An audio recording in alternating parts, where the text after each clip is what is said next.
দেখেই তো সবাই বুঝে গেছেন কি, তাই না? বোঝারই তো কথা।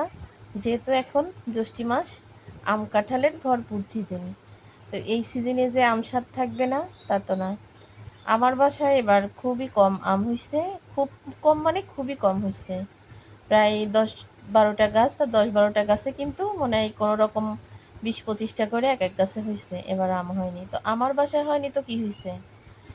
আলহামদুলিল্লাহ, আমার বোনেদের বাসা থেকে যে পরিমাণ আম দিছে, তো এই বছরেই মনে হয়েছে সব থেকে বেশি আম খাওয়া হয়েছে। আমাদের বাসায় হলেও কিন্তু এত আম খাওয়া হতো না। বস্তাকে বস্তা ভরে ভরে আম দিছে। ছোট বোনের বাসা থেকে ৩ বার দিছে, মেজো বোনের বাসা থেকে একবার দিছে।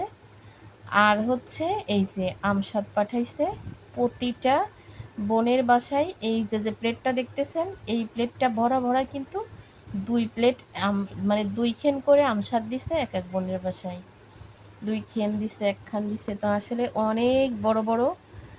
তো বাইরে রোদ, বৃষ্টি, রোদ বৃষ্টি, রোদেও দিছি ২ দিন। তো ভাবলাম কি যে আর রাখবো না, এমনিতেই ব্যস্ত সময় পার করতেছি, তার ভিতরে আরেকটু সময় নিয়ে আমসাদগুলা কিন্তু সুন্দর করে পিস পিস করে কেটে বক্স ভরে ফ্রিজে রেখে দিলাম। যেহেতু এইভাবে যদি না রাখি আস্তে আস্তে কিন্তু নষ্ট হয়ে যাবে। রোদে দিচ্ছি, কখনো মনে থাকতেছে, কখনো মনে থাকতেছে না। তো আসলে এইভাবে আমিও চাচ্ছি না যে আর বাইরে থাক। তো ভাবলাম কি যে তাহলে পিস পিস করে উঠাই ফেলি। তাই আর কি কাটতেছি, কেটে কেটে তারপর হচ্ছে উঠাবো সুন্দর করে পিস পিস। ছেলেদের যখন খেতে ইচ্ছা করবে ওরা করে কি একটা একটা পিস নিয়ে মানে চকলেটের মতো চুষে চুষে খায়। বেশ ভালোই লাগে। আমি কিন্তু আবার আমসাদ খাই না, আমার পছন্দ না। তো যাক, আমার আমসাদগুলা দেখে যদি কারোর খেতে ইচ্ছা করে, আমার বাসায় কিন্তু অনেক আছে, চলে আসেন খাওয়ার।